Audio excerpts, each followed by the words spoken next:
The ballroom of the Riverside Grand Hotel shimmered under thousands of fairy lights, transforming the evening into something that resembled a dream. Natalie Morrison smoothed down her navy blue gown, the fabric whispering against her skin as she moved through the crowd. At 26, she had attended enough of these charity events to know exactly how they worked. Smile politely, make small talk about the weather or upcoming projects, and maintain the image of the perfect family everyone expected the Morrisons to be. Her mother, Victoria Morrison, glided through the gathering like a swan on still water. Every hair perfectly in place, every gesture calculated for maximum grace.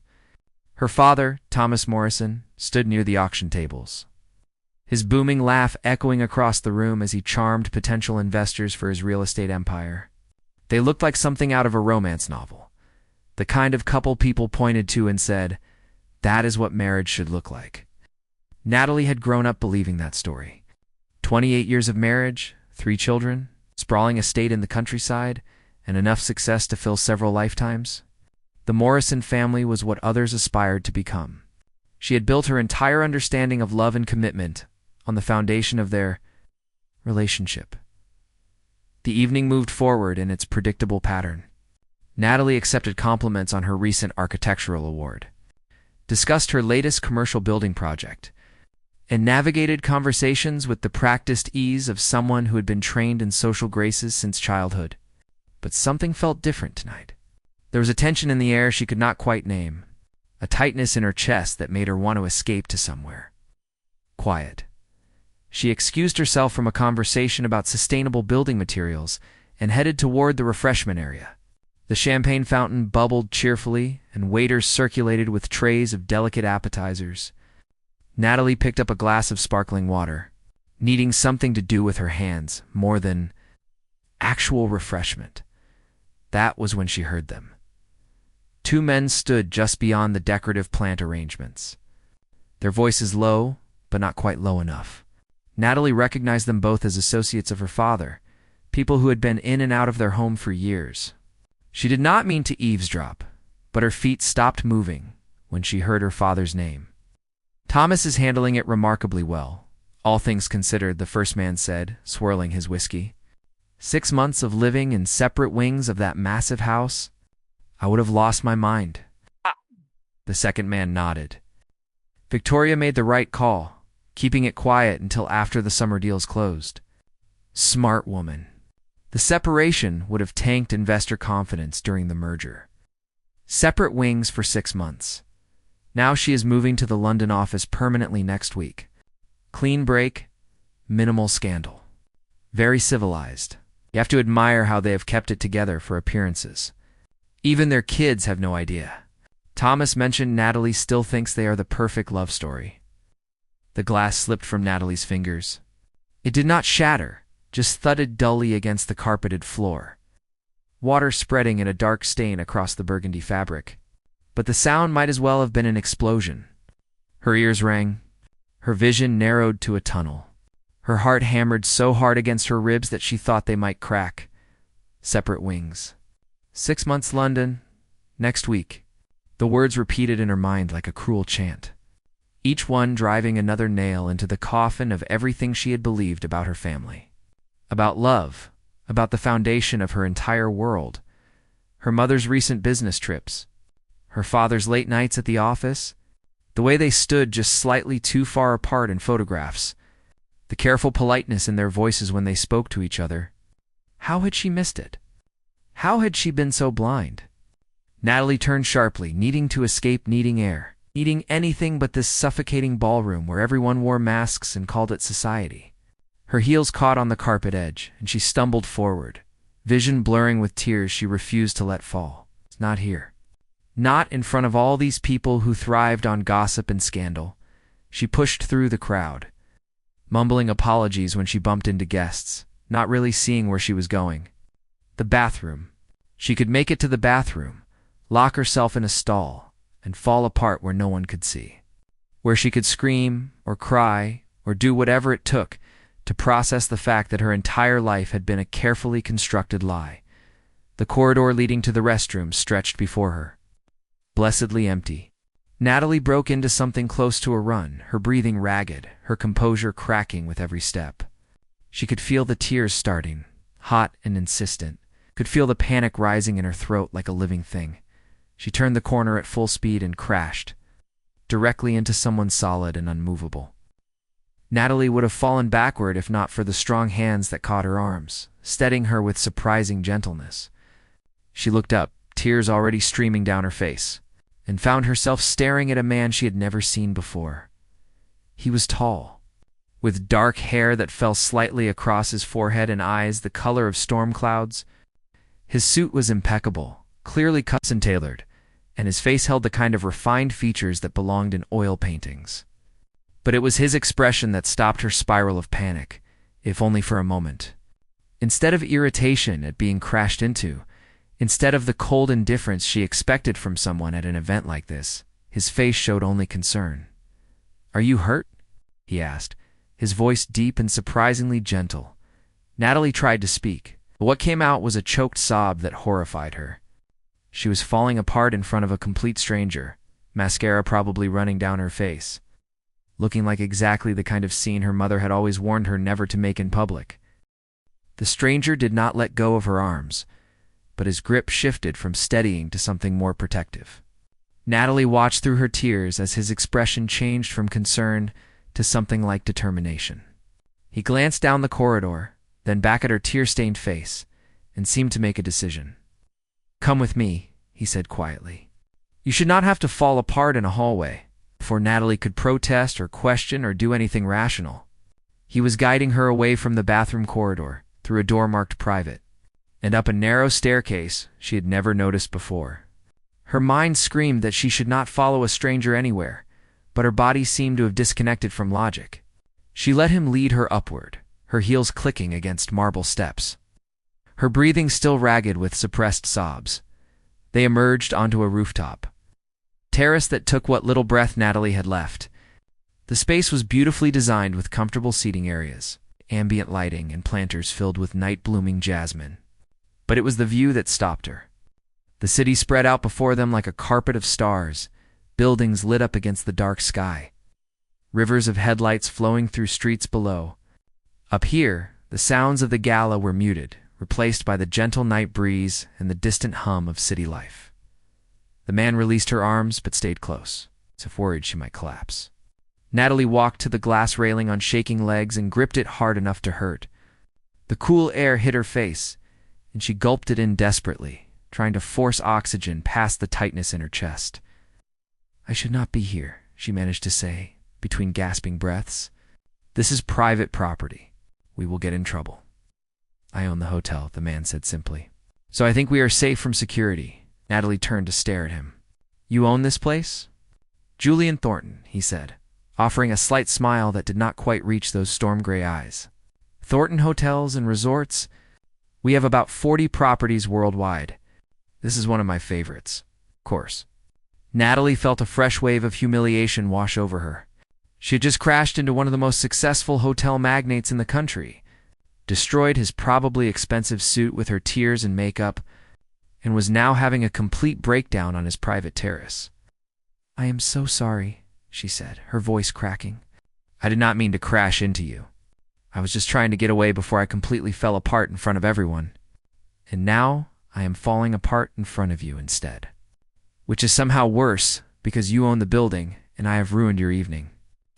"You have not ruined anything," Julian said, his voice gentle but firm. He moved to stand beside her at the railing, close enough that she could feel the warmth radiating from him, but not so close that she felt crowded. "And you looked like you needed somewhere quiet. I'm glad I could help." Natalie let out a laugh that sounded more like a sob. "Help? I am a disaster. I do not even know you, and here I am crying all over your terrace like some dramatic character from a soap opera. Do you want to talk about it?" Julian asked.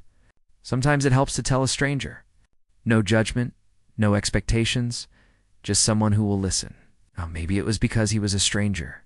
Maybe it was because she felt so utterly broken that she had no defenses left. Or maybe it was something in his voice, a kindness that felt genuine rather than polite.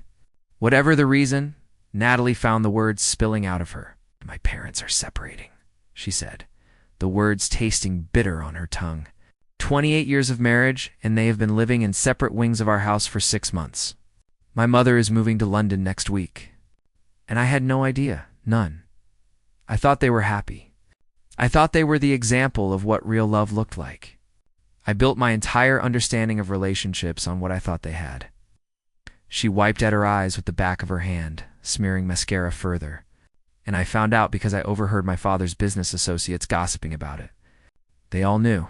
Everyone knew except me.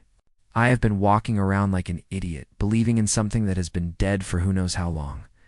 Julian was quiet for a long moment, his gaze on the city lights below. When he finally spoke, his voice carried an edge of old pain. My parents divorced when I was 12. Very public, very messy. My father married his secretary 3 months later. My mother moved to Paris and started a new life that did not include much room for a confused kid who reminded her of her failed marriage. Natalie looked at him, really looked at him. In the soft lighting of the terrace, she could see the lines around his eyes, the slight tension in his jaw. This was not just polite conversation. He was sharing something real. I spent years being angry, Julian continued, angry at them for lying about being happy. Angry at myself for not seeing the truth. Angry at the whole concept of love and marriage and everything I thought I knew about how families were supposed to work. How did you stop being angry? Natalie asked quietly. Julian turned to face her, and something in his expression made her breath catch. I realized that their failure was not my failure. Their inability to make it work did not mean I was broken or that love was a lie. It just meant they were two people who could not figure out how to stay together. And that is sad, but it does not define everything else.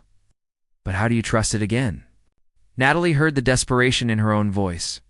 How do you believe in something after watching it crumble? I design buildings, Julian. I understand foundations and structures and what happens when the base is unstable. My parents were my foundation, and now I am standing here realizing that foundation was built on lies and pretense. Then you build a new foundation, Julian said simply. One based on what you know is real, not what other people told you was real. You decide what you believe about love and relationships based on your own truth, not theirs. Natalie felt fresh tears sliding down her cheeks, but these felt different. Less like grief and more like release. I do not even know where to start. Julian reached into his jacket and pulled out a perfectly folded handkerchief, handing it to her. You start by being honest. With yourself, with the people you love, with everyone. No more facades. No more pretending everything is perfect when it is not. She took the handkerchief, dabbing at her eyes. Is that what you did? Eventually, Julian said with a slight smile. After years of pretending, I was fine when I was not. After building walls so high that nobody could get close enough to hurt me again. After almost losing someone important because I was too scared to be vulnerable. Did you lose them?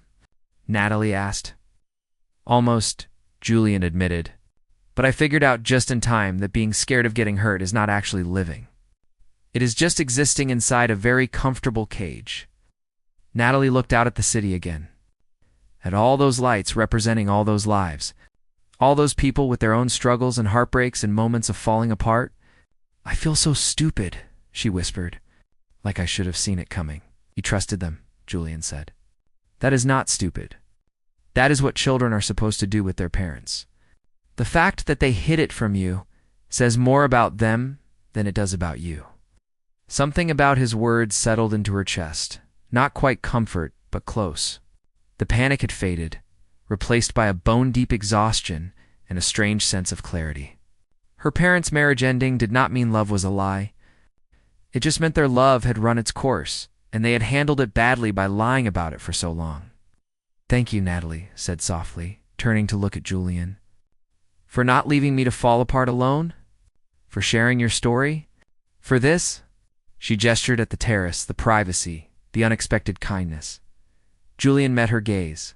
Something passed between them in that moment. Recognition, maybe? Or understanding. Two people who had both had their foundations shaken, both learned that perfect facades often hid painful truths. Would you like to stay up here a while longer? Julian asked. No pressure to go back down to the chaos. Natalie nodded, surprised by how much she wanted exactly that. To stay in this quiet space with this unexpected stranger who somehow felt less like a stranger with every passing moment. They stood in comfortable silence for a while, the city breathing below them, the night air carrying the scent of jasmine and distant rain. Natalie felt something shifting inside her, like tectonic plates rearranging themselves into a new configuration.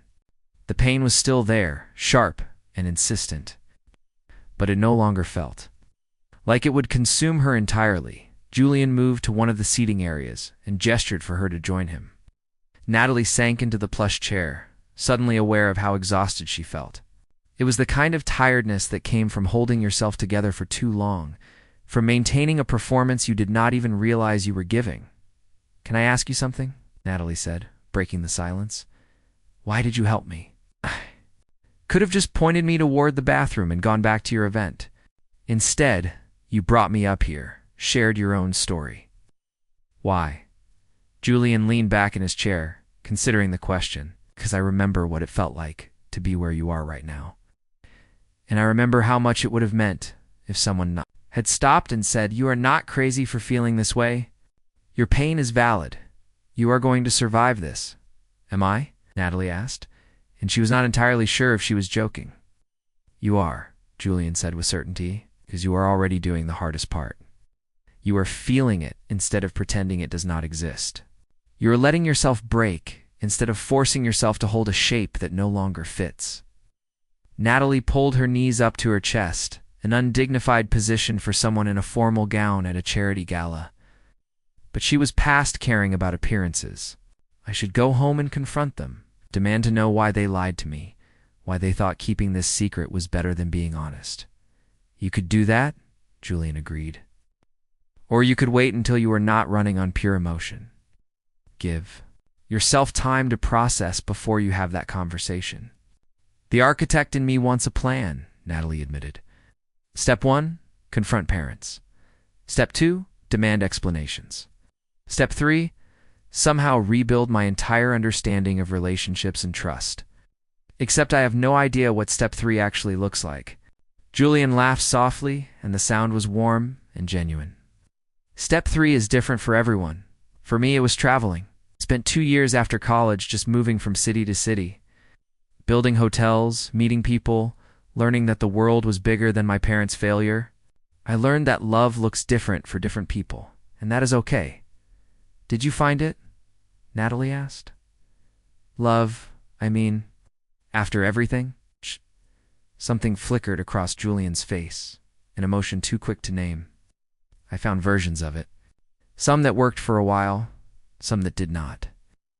I learned that I was capable of it, which was the important part. After watching my parents destroy each other, I had convinced myself I was too damaged for real connection. And now," Natalie found herself genuinely curious about this man who had appeared in her worst moment and somehow made it bearable. "Now, I know better," Julian said, meeting her eyes. "I know that being hurt does not make you broken. It just makes you human. And humans are remarkably good at healing when they stop fighting the process." Natalie felt tears threatening again, but these were different, softer, somehow less about grief and more about gratitude. "You are very wise for someone who owns hotels. Hotel ownership requires a lot of wisdom," Julian said with mock seriousness. "You would not believe the philosophical debates that happen over thread count and minibar pricing." Natalie laughed, a real laugh that surprised her. Minutes ago, she had been convinced she would never laugh again, and here she was, finding humor in the darkness. "I should probably go back down eventually. Face the music, as they say." "You do not have to go back tonight," Julian said. "You could leave through the service entrance. Go home, take care of yourself, deal with everything tomorrow when you are ready." The offer was tempting, but Natalie shook her head. "No, I think I need to at least let my parents know that I know. I cannot sit through breakfast tomorrow morning pretending everything is normal when nothing is normal." "That is brave," Julian said quietly. "That is terrifying," Natalie corrected. "But I think you are right about the facades. I am done pretending." Julian stood and offered her his hand. Natalie took it, letting him pull her to her feet. They stood close for a moment, and she was struck again by how safe she felt with this person she had known for less than an hour. It made no logical sense, but then again, nothing about this night made sense. "Thank you," she said again, meaning it with everything she had. "I do not know what I would have done if I had not crashed into you." "Probably found the bathroom and cried alone," Julian said with a slight smile, which would have been fine. "But I am glad you did not have to." They made their way back down the stairs, through the private corridors, and paused at the door that would lead them back to the gala. Natalie could hear the music, the laughter, the sounds of people living inside their carefully constructed versions of reality. She took a deep breath, steeling herself. "Natalie," Julian said, stopping her with a gentle hand on her arm. Would it be inappropriate if I asked for your number? I would like to know how you are doing after tonight. As a friend, nothing more unless you wanted more, which there is no pressure for." "I am making this awkward. I apologize." Natalie felt a smile tugging at her lips despite everything. "You are making it endearing, actually. And yes, I would like that." "Yes. I would like to have someone to talk to who understands what it feels like when your foundation cracks." They exchanged numbers, and Natalie felt a flutter of something in her chest. Hope, maybe, or possibility. The understanding that even in her worst moment, something unexpected and good could emerge. She found her parents exactly where she had left them, still playing their roles perfectly. Her mother laughed at something a donor said. Her father shook hands with practiced charm. They looked so convincing that Natalie almost questioned what she had heard. Almost. "Mother, father," she said, her voice steady despite the storm inside her. "We need to talk. Now." Something in her tone must have conveyed the seriousness, because both her parents turned to her with matching expressions of concern. "Natalie, darling, what is wrong?" her mother asked. "Not here," Natalie said firmly. "Somewhere private. Unless you would prefer I ask about your separation plans and your move to London right here in front of all your friends and colleagues." The color drained from her mother's face. Her father's jaw tightened. And in that moment, Natalie knew with absolute certainty that everything she had overheard was true. They found an empty conference room off the main hall. Natalie stood by the window while her parents sat across from each other at the large table, the distance between them suddenly obvious and painful. "How long have you known?" her father asked quietly. "About an hour," Natalie said. "I overheard your business associates discussing it." 6 months, they said. 6 months you have been living separate lives while letting me believe everything was fine." Her mother's hands twisted in her lap. "We're going to tell you. After the London transition was finalized, we did not want to upset you unnecessarily." Unnecessarily. Natalie felt anger flaring hot in her chest. "You thought lying to me for half a year was less upsetting than the truth? You thought I was? So fragile I could not handle honesty from my own parents." "That is not fair," her father said. "We were trying to protect you." "No," Natalie said firmly, surprising herself with her own certainty.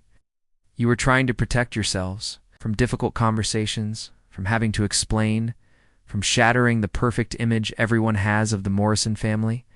But you know what? I would have rather had the truth 6 months ago than this. I would have rather been treated like an adult who deserves honesty than a child who needs to be shielded from reality." Her mother was crying now, silent tears that tracked through her perfect makeup. Her father looked older than Natalie had ever seen him, the weight of their deception finally visible. "We are sorry," her mother whispered. "We truly are. We thought we were doing the right thing." Natalie felt her anger softening slightly. Not disappearing, but transforming into something more manageable. She thought about what Julian had said about their failure not being her failure, about building new foundations based on truth rather than facades. "I love you both," she said finally. "And I am trying to understand why you made the choices you made. But I need you to promise me something. No more lies. No more pretending. If this marriage is over, then be honest about it. It's with me, with each other, with everyone. Because the facade is more damaging than the truth ever could be." Her parents looked at each other across the table, really looked at each other for the first time in what might have been months. Something passed between them, an acknowledgement of all they had lost and all they had broken in the process of trying to preserve appearances. "You are right," her father said. "You deserve better than what we gave you, and we will do better. Starting now." The conversation stretched on, painful and necessary. They talked about the separation, about the reasons, about the logistics of her mother's move. It hurt every word of it, but it was also clarifying. The truth, Natalie discovered, was a solid thing to build on. Even when that truth was painful. When she finally left the hotel hours later, Natalie felt different. Lighter somehow, despite the heaviness of everything she had learned. She checked her phone and found a message from Julian. "I hope tonight went as well as it could have. Remember what I said about foundations? You are stronger than you know." Natalie smiled, typing back. "Thank you for tonight. For everything. I would like to take you up on that offer, to talk more. Coffee sometime?" The response came quickly. "Coffee sounds perfect." "Tomorrow?"